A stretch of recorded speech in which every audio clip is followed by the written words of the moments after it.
Mchana wa leo hakuna kitakachosimama mbele yetu kutukatisha tamaa.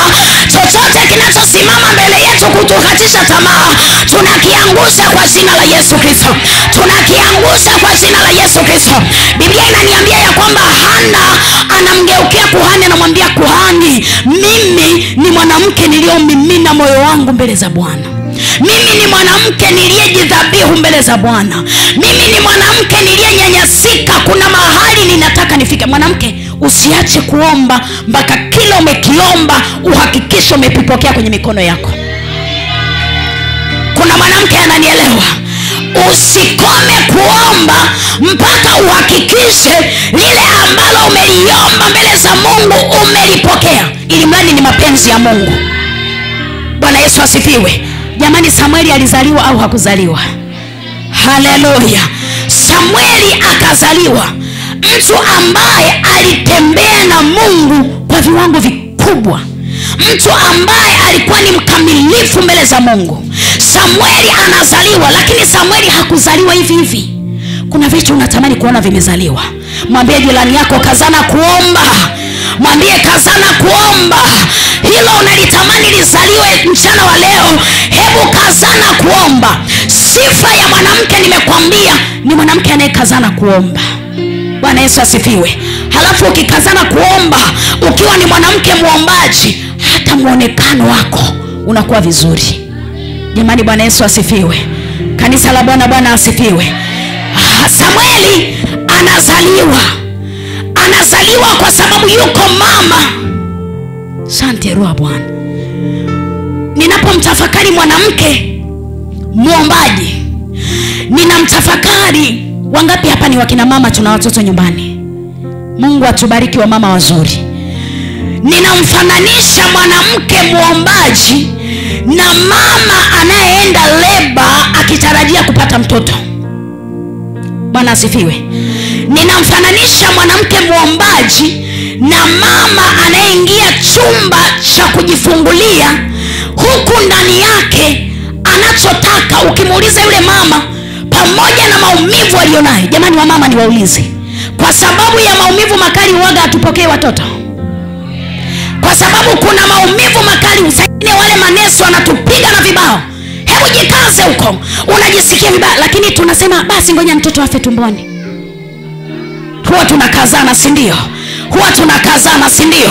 Tunasema kuna kitu nimekiweka kwa tumbo, haijalishi mazingira, haijalishi madaktari wanasemaje, haijalishi manesi wanasemaje, ni lazima nijifungue mtoto wangu. Haleluya, haleluya. Ndivyo ninamfananisha na mama muombaji. Mama muombaji haangalii mazingira anasemaje, haangalii wanaomkatisha tamaa, haangalii wanaomvunja moyo. Anasema ninataka biashara yangu izaliwe, anasema ninataka ndoa yangu istawi, anasema ninataka nifike ambako Mungu amekutaka nifike. Mchana wa leo Bwana akatilia ujasiri ndani yako kwa jina la Yesu Kristo. Jamani, Bwana Yesu asifiwe. Bwana Yesu asifiwe sana. Haleluya, haleluya. Nikakwambia wanadamu wako na maneno ya faraja mengi, lakini Mungu yuko na neno kwa ajili yako mchana wa leo. Bwana Yesu asifiwe.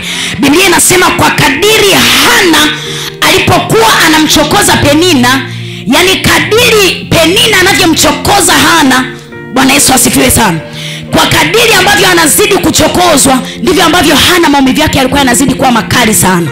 Bwana Yesu asifiwe sana. Bwana Yesu asifiwe.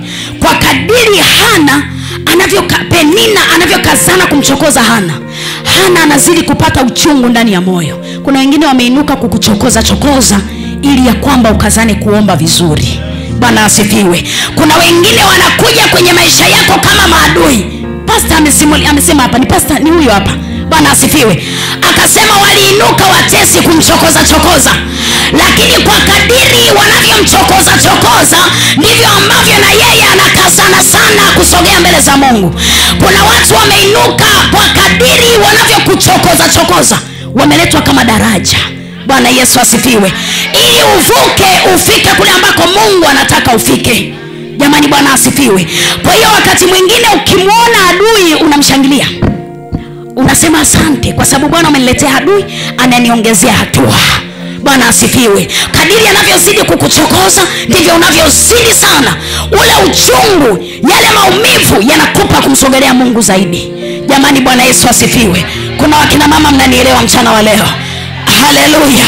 Biblia inasema kwa kadiri Penina alivyokuwa anamchokoza Hana, yani Hana anavyokazana kwenda hekaluni, ndio Penina anazidisha machokozo. Yani Hana anapojipanga kwamba ninakazana sasa kuomba, ndio Penina anazidisha matusi mengi. Bwana Yesu asifiwe sana. Bwana Yesu asifiwe. Lakini katikati ya yote Samueli alizaliwa. Bwana asifiwe. Ninamwona Samueli anazaliwa kwenye maisha yako katika jina la Yesu. Ninamwona Samueli. Nikisema Samueli, nina maana ya baraka ambayo yamkini umekuwa ukiingojea kwa muda mrefu. Ninazungumzia baraka ambayo yamkini ulikata tamaa, na Roho Mtakatifu ananiambia ya kwamba kuna mwingine umeomba lakini kuna mahali ulikata tamaa ukaacha. Sikiliza, mchana wa leo tunapotoka mahali hapa, kazana kuomba, usiache kuomba mpaka uhakikishe huyo Samueli amezaliwa. Bwana Yesu asifiwe sana. Jamani, Bwana Yesu asifiwe. Biblia inaniambia kwenye kitabu cha Yeremia, wako wapi wanawake waombolezaji? Wako wapi? Yani wako wapi hawa wanawake? Yeremia ile sura ya 9 mstari wa 17 hata ule wa 21. Kama mtu umefika unaweza kunisomea hapo. Yeremia sura ya 9. Yeremia sura ya 9 mstari ule wa 17 hata ule wa 21. Amen, nitasoma. Yeremia sura ya 9 mstari wa 17. Biblia inasema hivi: Bwana wa majeshi asema hivi, fikirini ninyi mkawaite wanawake waombolezao ili waje, na mkatume na kuwaita wanawake wenye ustadi ili waje, na wafanye haraka na kutuombolezea, ili macho yetu yachuruzike machozi na kope zetu zibubujike maji. Bwana asifiwe. Maana sauti ya maombolezo imesikiwa toka Sayuni, jinsi tulivyotekwa, tulivyofadhaika sana, kwa sababu tumeiacha nchi, kwa kuwa wameangusha makao yetu. Lakini lisikieni neno la Bwana, enyi wanawake, na masikio yenu yapokee neno la kinywa chake. Mkawafundishe binti zenu kuomboleza, na kila mmoja jirani yake kulia. Kwa maana mauti imepandia madirishani mwetu, imeingia majumbani mwetu, ipate kuwakatilia mbali watoto walio nje na vijana katika njia kuu. Bwana Yesu asifiwe. Biblia inasema hili sasa ni neno ambalo si Yeremia anasema, lakini ni Bwana wa majeshi anasema. Anasema mkawaite wanawake waombolezao. Bwana asifiwe. Sifa ya mwanamke ni mwanamke muombolezaji. Anajua kuomboleza, anajua kulia, na Mungu ametupa wanawake neema ya kuomboleza. Mwae kwenda msibani. Ukienda msibani ukikuta wa baba, hata kama aliyekufa pale ni mama yake mzazi, mara chache sana kumkuta baba analia. Mara chache sana. Bwana asifiwe. Utaona baba tu anasikitika tu, kiambia baba pole sana, asante sana.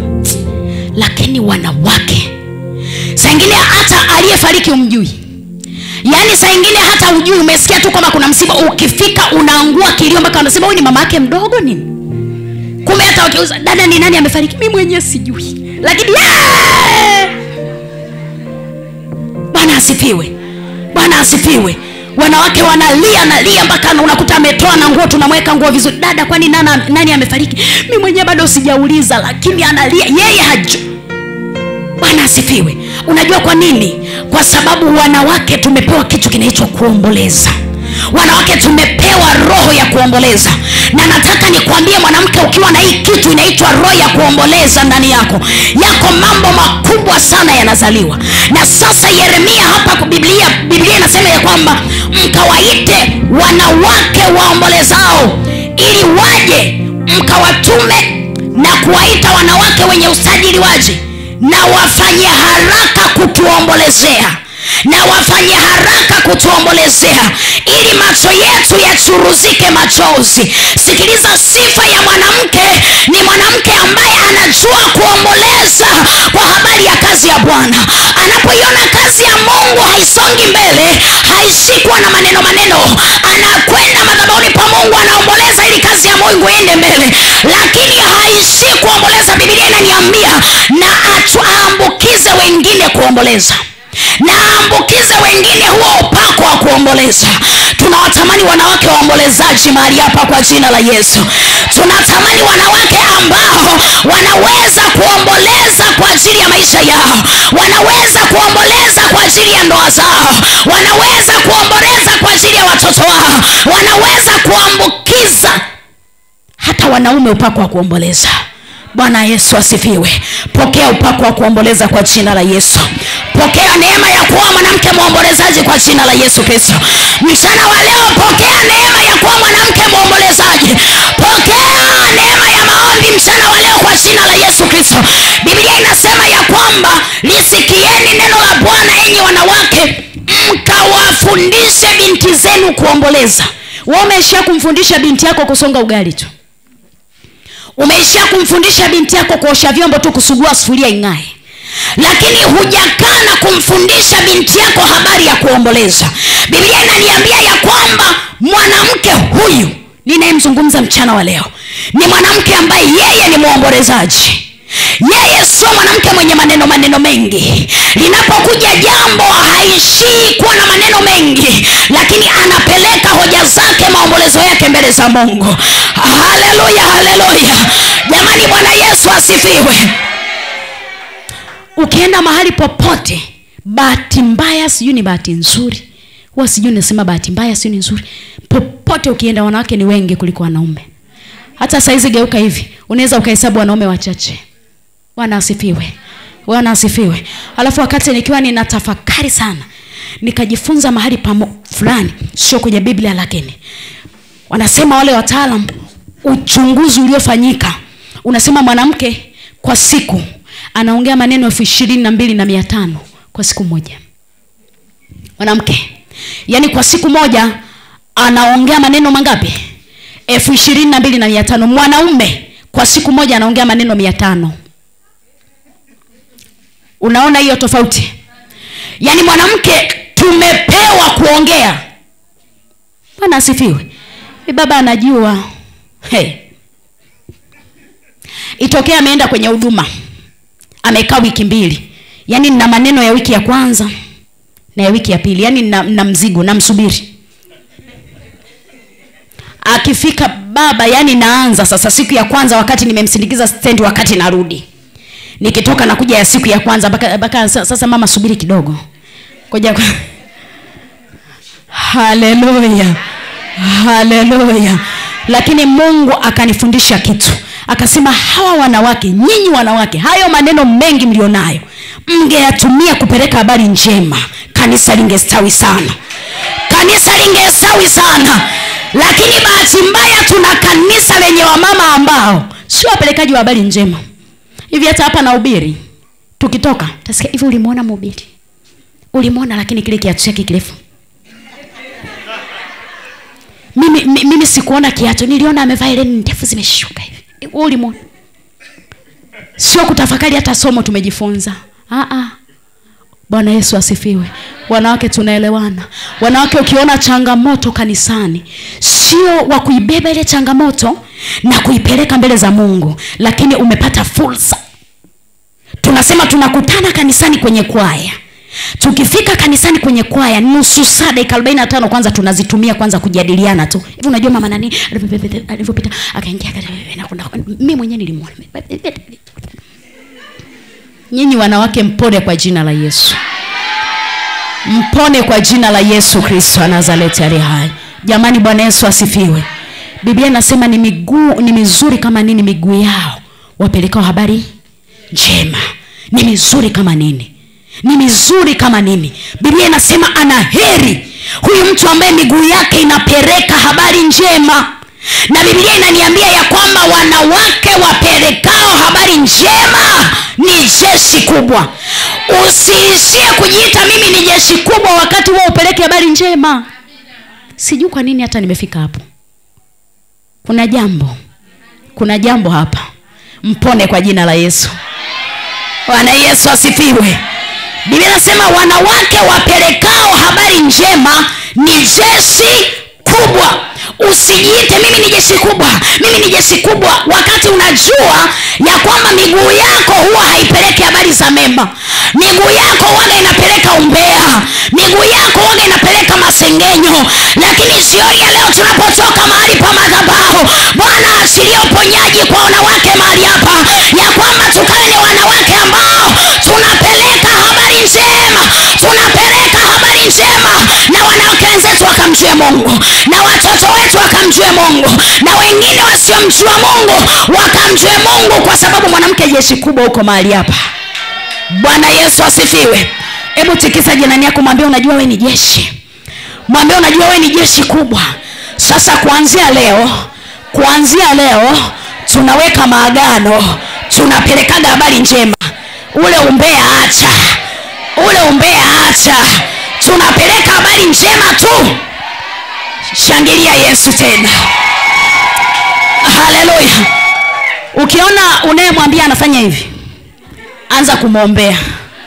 Ukiona anapepesa macho hivi, Bwana asifiwe, anza kupeleka maombi juu yake. Lakini mchana wa leo ninatamani Bwana akatuponye kanisa lake kwa jina la Yesu. Haleluya.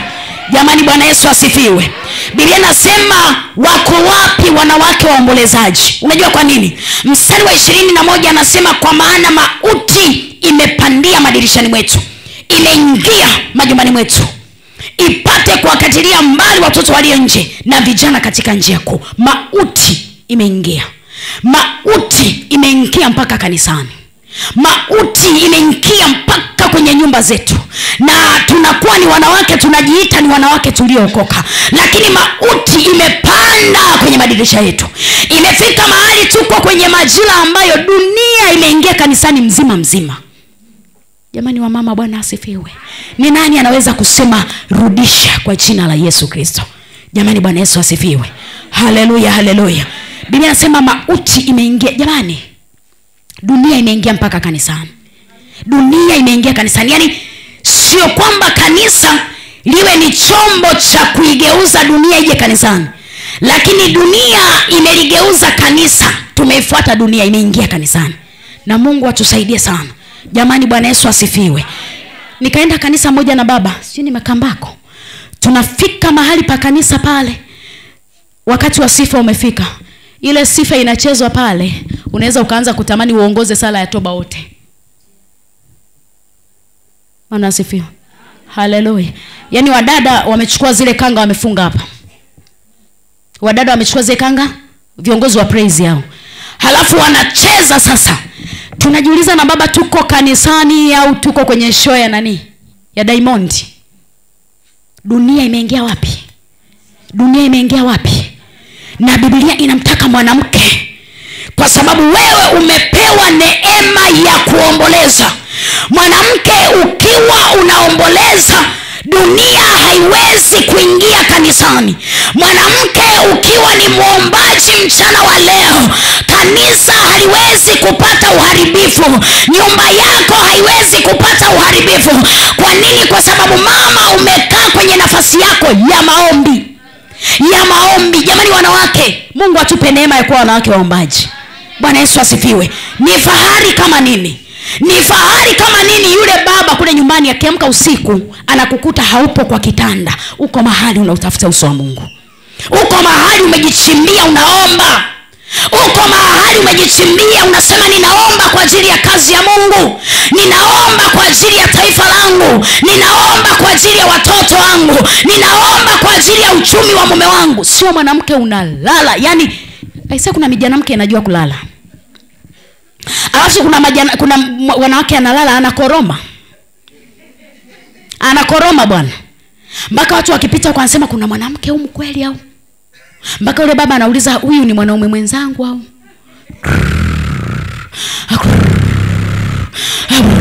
ukimeza unajiga, ukimeza unampiga na tena. Hauna muda wa maombi, hauna muda wa kujitengea kumtafuta Mungu. Wewe ni kulaga chakula kuanzia mwezi wa kwanza mpaka mwezi wa 12. Maombi kama ni maombi unasubiri mchungaji atangaze madhabahuni kwamba sasa wiki hili tunafunga, ndio angalau utafunga siku 2 siku 3 unaacha. Hauna maombi yako binafsi, bado unasema mimi ni jeshi kubwa, mimi ni jeshi kubwa. Ushindwe, wewe ni jeshi la shetani. Bwana asifiwe. Jamani, Bwana asifiwe. Na Mungu atusaidie sana. Haleluya. Mmeanza kunikasirikia sasa. Nashukuru Baba ameweka mafuta mengi. Nikiona wamenikasirikia, Baba unaniwaisha. Haleluya. Bwana asifiwe. Mwanamke unakuaje mama kuanzia mwezi wa kwanza mpaka mwezi wa 12 hauna maombi? Yaani unashindana tu kuongeza kitambi. Bwana Yesu asifiwe. Haleluya. Haleluya wanawake. Hebu tikisa jirani yako, mwambie kuwa mwanamke muombaji. Mwambie kuwa mama muombaji. Mwambie kuwa mwanamke muombaji. Haleluya, haleluya. Haleluya, haleluya. Yaani wewe makande unataka kama indi, unakuta kama ugali unakula wewe, alafu ukiwa mama wa kufunga na kuomba, hata mwili wako pia unakuwa vizuri. Bwana Yesu asifiwe. Bwana asifiwe sana. Wako wapi wanawake waombolezaji jioni ya leo? Na liko neno ambalo ninatamani sana nikwambie mwanamke mahali hapa jioni ya leo. Bwana akaachilie upako wa kuomboleza kwako kwa jina la Yesu. Bwana akaachilie neema ya maombi kwako katika jina la Yesu Kristo wa Nazareti aliye hai. Bwana akaachilie neema ya maombi jioni ya leo kwa jina la Yesu. Kwenye yale mambo ambayo ulikuwa umeyakatia tamaa, umeona kwamba hayawezekani, nataka nikwambie yanawezekana jana wa leo. Unachotakiwa kufanya, chukua hatua ya maombi. Wewe omba, halafu omba, halafu omba mpaka uone mambo yamezaliwa. Mwanamke anasema amina akiona mambo yake yamezaliwa. Bwana Yesu asifiwe. Amina ya mwanamke ni kuona amepokea lile analoliomba. Tumesha kumuona Mungu muongo. Tumesha kuona Mungu anafanya kwa wengine. Tumesha kuona Mungu ana upendeleo. Tumefika mahali tumemkasirisha Mungu. Tumeona kama ana upendeleo.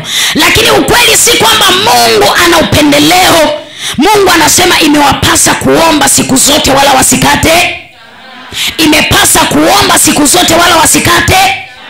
Mbona umekata tamaa sasa? Mbona umekata tamaa? Mbona umeona kama Mungu amenyamaza? Bwana asifiwe. Nimekuja kukutia moto wa maombi. Bwana asifiwe. Nimekuja kukutia moto wa maombi. Pokea upako wa kuomboleza kwa jina la Yesu. Pokea neema ya maombi kwa jina la Yesu. Pokea neema ya maombi kwa jina la Yesu. Sifa nyingine ya mwanamke, sifa nyingine nzuri ya mwanamke ni mwanamke anayeomba mpaka anahakikisha hata yaliyokufa yanafufuka. Anahakikisha hata ile ndoa iliyokufa, sikiliza, anaipeleka mbele za Mungu mpaka ndoa inainuka tena. Haijalishi ni biashara ile imekufa. Sifa ya mwanamke ninayemtamani mchana wa leo, anaomba mpaka anaona ile biashara imeinuka tena. Anaona wale watoto wameamka tena. Anaona huduma yake imeamka tena. Anaona nyumba yake imeamka tena. Hii ndio sifa ya mwanamke. Wanawake, Bwana asifiwe.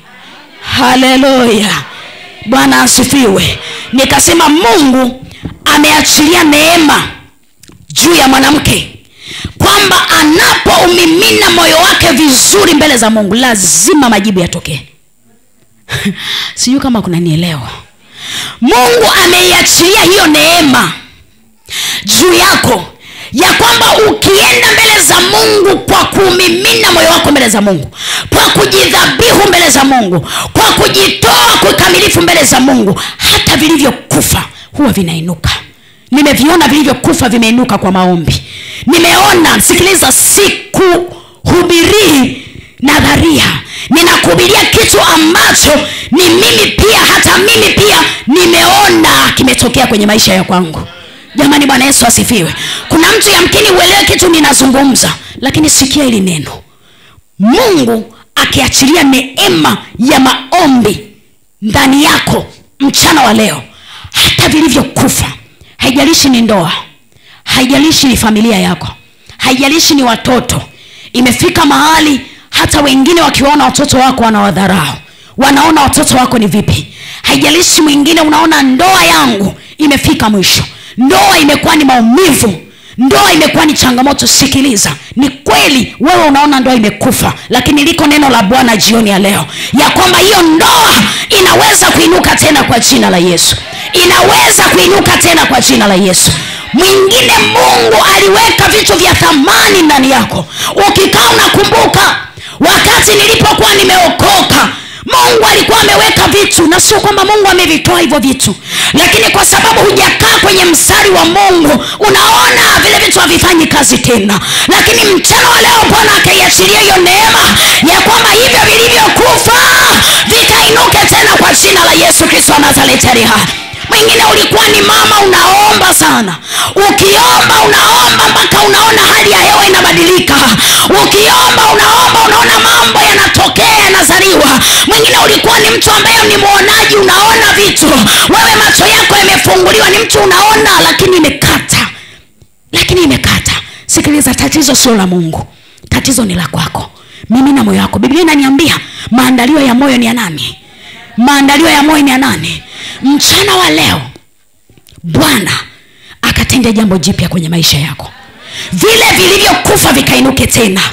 Vile vilivyokufa vikainuke tena. Vile vilivyokufa vikainuke tena. Vile vilivyokufa vikainuke tena. Ukisema amina, maana yake na iwe hivyo.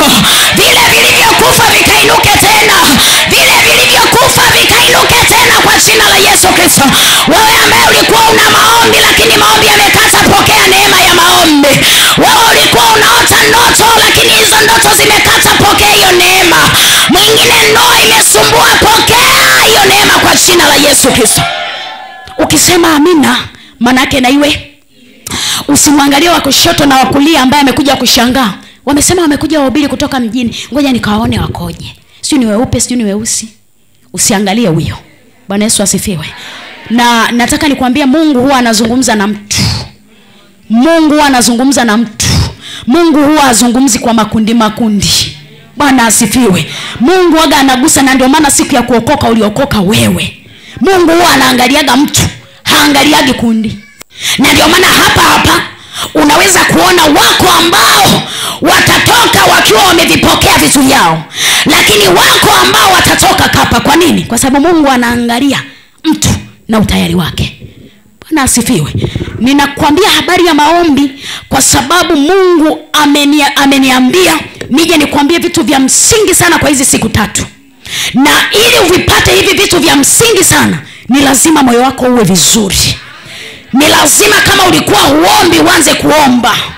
Ni lazima kama kuna vitu vilikuwa vimekwamisha viachie, ili tunapozimaliza hizi siku tusiwe tumekuja huku kutembea. Bwana asifiwe. Hatujakuja kutembea, hatujakuja tu kuangalia huku kukoje, tumekuja kumleta Bwana wa majeshi mahali hapa. Lakini inamtaka mtu ambaye ameamua. Bwana asifiwe. Waswahili wanasema huwezi kumlazimisha punda kufanyeje? Utampeleka mpaka, lakini jukumu la kunywa maji ni la nani? Unaweza ukampeleka mpaka mtoni alafu akakugomea kunywa maji. Umeelewa? Jamani, Bwana Yesu asifiwe. Maandalio ya moyo ni ya nani? Hebu jiambie ya kwamba ninatamani Mungu kanihudumie. Ninatamani Mungu usinipite. Unapogusa mama yule na mama yule na mama yule, ninaiomba portion yangu mchana wa leo. Ninaiomba kipande changu ambacho Mungu umekikusudia kwa ajili yangu, nikakikamate na kisiwepo cha kunizuia katika jina la Yesu Kristo wa Nazareti aliye hai. Nami ninakutangazia mchana wa leo, hakuna kitakachoinuka kuzuia lile ambalo Bwana amelikusudia kwa ajili ya maisha yako mchana wa leo. Hakuna kitakachozuia kwa jina la Yesu. Hakuna kitakachozuia kwa damu ya Yesu Kristo. Lile ambalo Bwana ameliandaa kwa ajili yako, unalipokea katika jina la Yesu. Bwana Yesu asifiwe. Nikakwambia Mungu ameiachilia neema ya kwamba mwanamke una uwezo wa kuomba, una uwezo wa kujidhabihu mbele za Mungu, una uwezo wa kumimina moyo wako mbele za Mungu, hata vilivyokufa vikainuka. Kama unaandika, andika ile Matendo ya Mitume sura ya 6 mstari wa 36 hata ule wa 41. Habari ya Dorcas, andika tu Matendo ya Mitume sura ya 9 mstari ule wa 36 mpaka ule wangapi wa 41. Bwana Yesu asifiwe. Biblia inasema ya kwamba kulikuwa na huyu mwanamke anaitwa Dorcas. Huyu Dorcas yeye kazi yake ilikuwa ni kushona kanzu, magauni kwa ajili ya wamama, kwa ajili ya wajane. Bwana asifiwe. Dorcas yeye alipewa neema, anashona magauni kwa ajili ya wanawake wajane. Jamani, Bwana Yesu asifiwe. Biblia inasema Dorcas aliishi hivyo kwenye maisha yake. Lakini wakati fulani, wakati wa Dorcas kufa ukafika. Dorcas akafariki. Dorcas anapofariki, Biblia inasema ya kwamba hawa wanawake wakaanza kumlilia Petro. Wanamlilia, wanamtaka Dorcas wao. Wamama Bwana asifiwe. Wamama Bwana asifiwe. Sikiliza, kilichowafanya hawa wanawake waliokuwa wanashonewa magauni kumlilia Dorcas ni kwa sababu kuna jambo Dorcas alikuwa analifanya kwao. Kuna jambo ambalo liligusa nafsi zao. Kwa hiyo Dorcas anapokufa, wakilitazama lile jambo, ile mbegu ambayo Dorcas aliipanda, wanalia, wanasema tunamtaka Dorcas wetu tena. Bwana Yesu asifiwe. Wana jambo la kulipeleka mbele za Mungu, kwamba Mungu, tunamhitaji Dorcas kwa sababu ndio alikuwa anashonea magauni. Una jambo gani ambalo leo ikitokea mauti imekupata, tuna jambo la kumkumbusha Mungu kwa ajili ya watoto wako. Tuna jambo la kumlilia Mungu kwa ajili yako. Leo mauti imeingia. Nikisema mauti, yaweza kuwa ni mauti ya kimwili, yaweza kuwa ni mauti ya kiroho. Leo mauti imeingia kwenye uchumi wako. Tuna jambo gani la kumwambia Mungu, la kumkumbusha Mungu kwamba Bwana rejesha hapa, kwa sababu alikuwa anafanya hivi. Jamani, Bwana asifiwe. Biblia inasema Dorcas mwenyewe amekufa, lakini wanawake wanainuka kumpambania Dorcas wao. Wanataka Dorcas wao arudi. Kwa nini? Kwa sababu Dorcas alikuwa ameacha alama kwenye maisha yao. Hivi unajua kuna watu ukifa leo, kuna mtu ukifa leo, hata wanaitaga nini ile? Wosia. Ni wosia wa marehemu. Wanaitaga wosia. Tukianza kusoma wosia wako, tasema dada Rehema Kindole alizaliwa mwaka 1998. Akasoma elimu ya msingi sijui shule gani, akafa. Amen. Wosia umeisha. Hauna jambo umewe kufanya. Hauna. Yaani wewe ulizaliwa, ukazunguka kama shetani afu ukafa. Umemaliza. Wamama Bwana asifiwe. Hebu jiambie nipone kwa jina la Yesu. Kuna wamama hata usipokuwepo kanisani mwezi hata hatushtuki. Yaani kwanza hata hatukumbuki. Maana hauna chochote hata unakifanyaga kanisani. Upo tu. Yaani hauna kitu ambacho usipokuwepo kuna pengo kanisani tunaliona. Bwana asifiwe. Jamani, Bwana asifiwe. Yaani upo sawa, haupo sawa. Lakini kuna mtu hayupo kanisani, kila mtu analiona pengo. Jamani, yuko wapi? Yuko wapi? Kwa sababu kuna kitu huwa anakifanya halafu hayupo. Wamama mnanielewa? Bwana Yesu asifiwe. Hebu jiambie lazima niwe ni mama ambaye ninaacha alama. Popote nikiwepo niache alama. Kama ni kanisani niache alama. Kwenye jamii ninayoishi niache alama. Hata leo nikifa, watu wainuke kwa ajili yangu. Watu wainuke wakalia kwa ajili yangu. Jamani, Bwana Yesu asifiwe sana. Usione ule wosia alizaliwa, akaishi, akasoma, akafa. Ifike mahali kuna mambo ambayo tunaweza kumlilia Mungu kwa ajili yako. Bwana asifiwe. Wamenuna, mmeninunia. Bwana Yesu asifiwe. Tuwe tuna jambo ambalo tunaweza kumlilia Mungu kwa ajili gani? Kwa ajili yako. Biblia inasema hao wanawake wanalia kwa ajili ya Dorcas, kwa sababu Dorcas alikuwa anawashonea nini? kanzu. Na Biblia inasema Petro akalia mbele za Mungu, hata Dorcas akawa na uzima wake tena. Yani Dorcas akafufuka tena, uzima wake ukarejea. Bwana asifiwe. Kwa nini? Kwa sababu kuna jambo ambalo Dorcas alikuwa analifanya, na nikakwambia Mungu ameiachilia hiyo neema jana wa leo kwa mwanamke. Ukiomba hata yaliyokufa yanaweza kuzaliwa tena, yakafufuka tena kwa jina la Yesu Kristo. Ukiamua kuomba kwa kumaanisha, hata yaliyokufa yanaweza kufufuka tena. Yaliyokufa kwenye maisha yako yakafufuke tena kwa jina la Yesu. Yaliyokufa yakafufuke tena kwa jina la Yesu Kristo. Bwana Yesu asifiwe sana. Jamani, Bwana asifiwe. Kila chako kilichokufa kikawe na uhai tena. Kila kilichoibiwa na malango ya kuzimu kikarejea tena. Kila ambacho shetani amekiiba kikawe na uzima tena. Kila ambacho adui amekutesa nacho ukakiona kimekufa, nataka nikwambie hakijafa. Wewe kazana kwenye maombi, maana hizi siku 3 Bwana anarejesha tena.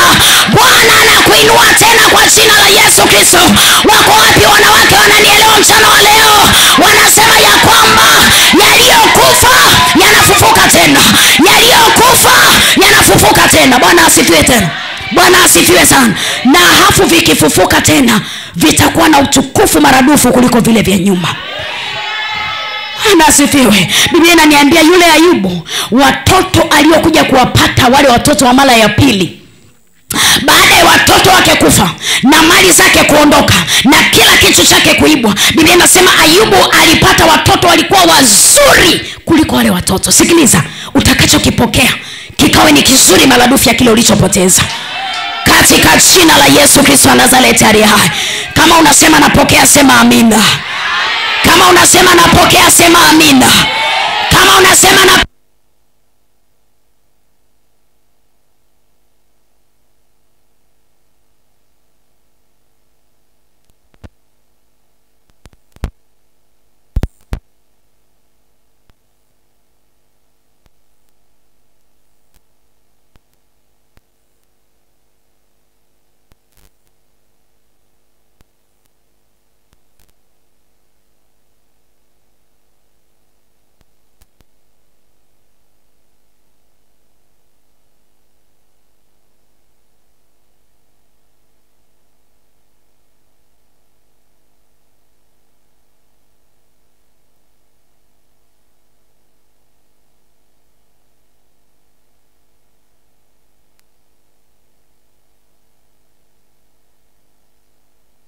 asifiwe sana. Haleluya. Haleluya. Hebu mwambie jirani yako ni leo. Leo tunarejeshewa leo. Wala sio baadaye, ni leo. Wala sio kesho, ni leo. Haijalishi ni vitu gani vimeibwa, lakini vinarejea leo. Maana yuko Bwana wa urejesho mahali hapa mchana wa leo. Haleluya, haleluya. Ngoja nimalizie kwa kusema hivi, halafu nikuache twende tuombe. Biblia inaniambia hivi, ukisoma ile Samueli wa kwanza sura ya 5, Biblia inaniambia hivi, wakati fulani Wafilisti wanaliiba sanduku la agano la Mungu. Bwana asifiwe. Ukisoma ile Samueli wa kwanza sura ya 5 pale yote inasema wakati fulani Wafilisti wanaliiba sanduku la agano la nani? La Mungu. Na hili sanduku la agano lilikuwa linatembea na hao na Waisraeli. Nikizungumza habari ya sanduku la agano, maana yake hili sanduku la agano ndilo lilikuwa limembeba Mungu, lilikuwa limebeba utukufu wa Mungu ndani yake. Na ukisoma habari za sanduku la agano, Biblia inaniambia ya kwamba wana wa Israeli wakati wote wakiwa wanatembea, wakiwa wamelibeba sanduku la agano, walikuwa wanashinda vita sana. Bwana asifiwe. Wakati wote wakienda kupambana vita vyao, wakati wote wakienda kupambana vita, wakiwa wamelibeba sanduku la agano, walikuwa wanashinda vita. Lakini wakati fulani Biblia inaniambia lile sanduku la agano liliibwa na hao Wafilisti. Lilipoibwa sanduku la agano na hao Wafilisti, wana wa Israeli walipigwa sana. walipata kipigo sana. Kwa nini? Kwa sababu wako peke yao, sanduku la agano limeibiwa. Na nikizungumza habari za sanduku la agano, nimekwambia sanduku la agano lilikuwa limembeba Mungu, lilikuwa limebeba utukufu wa Mungu. Kwa hiyo walipokuwa wakitembea popote wakiwa wako pamoja na ule utukufu wa Mungu, ushindi kwao ilikuwa ni lazima. Ushindi kwao ilikuwa ni lazima. Jamani, Bwana asifiwe sana. Wakati fulani sanduku la agano limeibwa. Wafilisti wameliiba hili sanduku la agano. Biblia inasema walipolichukua hili sanduku la agano Wafilisti wakalipeleka kwenye mji mmoja unaitwa Ashdodi. Ukisoma ile Samueli wa kwanza ile sura ya 5, wamepeleka kwenye ile mji unaitwa Ashdodi. Biblia inaniambia ya kwamba lile sanduku la agano lilipofika pale likaanza kuleta maangamizo kwao. Wakaanza kupatwa na majipu, tangu aliye mkubwa hata aliye mdogo wakaanza kupigwa na majipu. Kwa nini? Kwa sababu wamelibeba sanduku la agano, wameliiba, wameliweka kwenye ule mji. Wakaanza kujiuliza maswali, mbona tunapigwa na majipu? Shida ni nini? Wapi tumekosea? Biblia inaniambia ya kwamba wakalibeba sanduku lile la agano wakalipeleka kwenye mji mwingine unaitwa Gathi. Walipolipeleka kwenye mji wa Gathi, Biblia inasema watu wa Gathi wakaanza kupigwa na majipu. Watu wa Gathi wakaanza kulia, wanakuta wanapata magonjwa, wanakuta wanapata changamoto. Wakiangalia watoto wao wana majipu, wakiangalia waume zao wana majipu, wakijiangalia wao wamepigwa na majipu.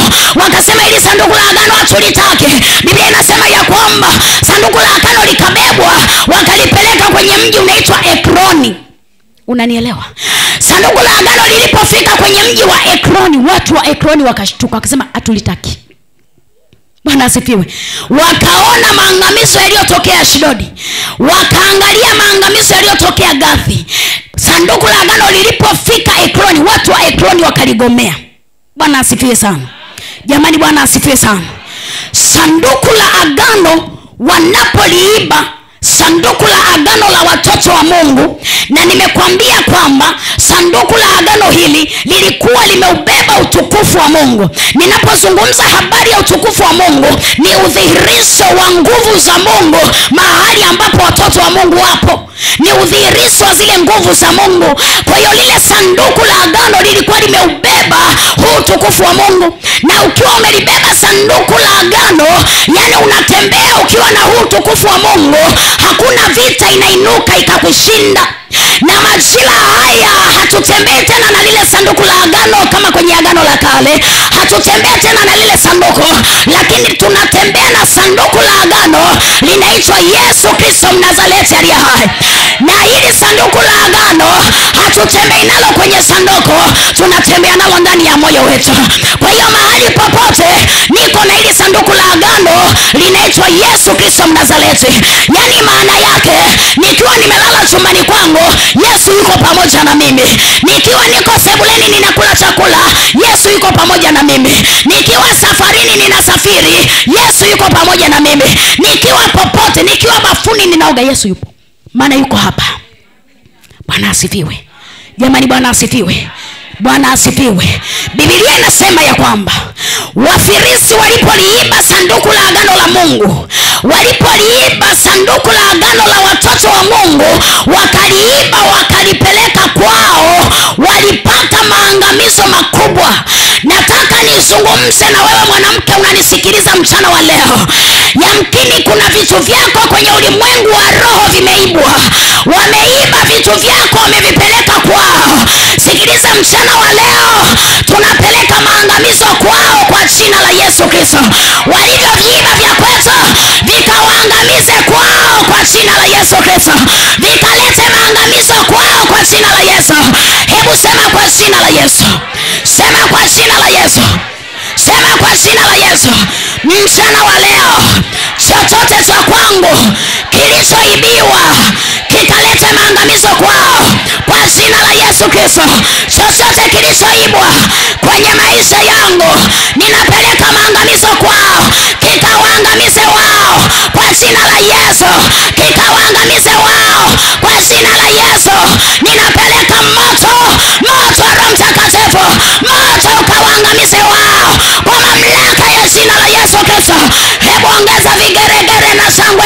kwa Yesu. Haleluya, haleluya. Dada mmoja akanijia akaniambia, mama, kila nikianika nguo zangu za ndani kwenye kamba ninakuta hazipo. Bwana asifiwe. Wakati huo tumeomba juu ya yule dada ili apate ndoa. Anasema ninatamani kuwa na mume wangu sasa. Tukaomba mbele za Mungu. Tulipoomba mbele za Mungu, Mungu akaleta mume, mchumba. Tukaenda tukalipa na mahali, tukalipa na posa. Tukiwa tuko tunasubiri miezi ya harusi, ananifuata yule binti, ananiambia, mama, ninaona nikianika nguo zangu za ndani sizikuti. Bwana asifiwe. Bwana asifiwe sana. Halafu ghafla, tangu ile siku ameanza kutokuziona nguo zake za ndani, akaanza kupata ile kawaida ya wanawake mfululizo, haikati. Na nielewa. Bwana asifiwe. Anasema, mama, hapa unaponiona nimechoka, nimeomba, nimechoka, imekuwa ni kila siku. Hii sasa ni wiki ya 3.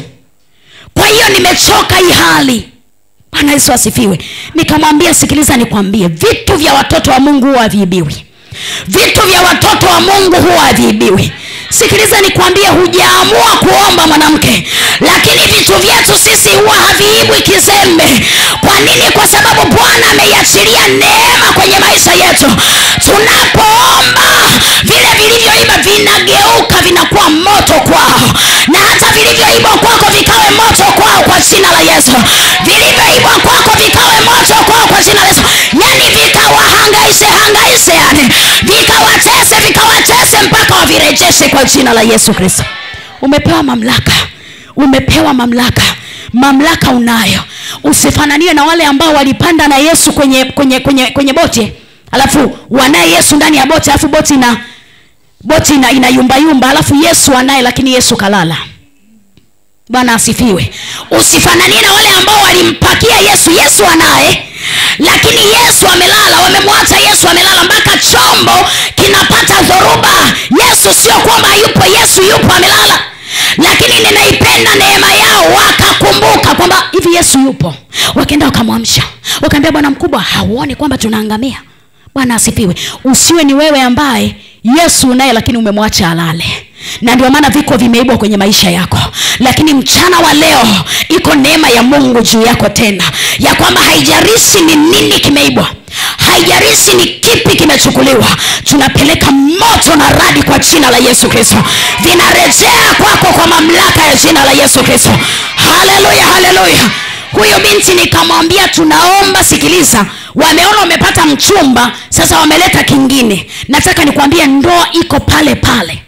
Akaniambia, mama, siji tuahirishe tarehe za ndoa, tuzipeleke mbele, maana mama itakuwaje? Nikamwambia, tarehe ya ndoa iko pale pale kama Mungu aishivyo.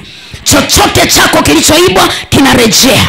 Tukamtafuta Mungu, tukaomba, tukagalagala kwa madhabahu. Unajua kilichotokea? Amerudi nyumbani, anazikuta zile nguo zake zote chumbani.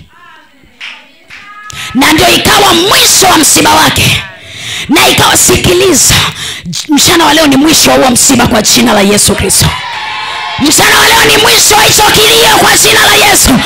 Ulivyouzunguka huo mlima imetosha. Mchana wa leo Bwana akakutokee, Bwana akakutendee. Mwanamke, simama mahali ulipo. Simama mahali ulipo. Simama mahali ulipo. Ninasikia kuomba. Ninasikia kuomba. Oh! Inua mikono yako juu. Inua mikono juu. Ukiweza unaweza kufunika na macho yako.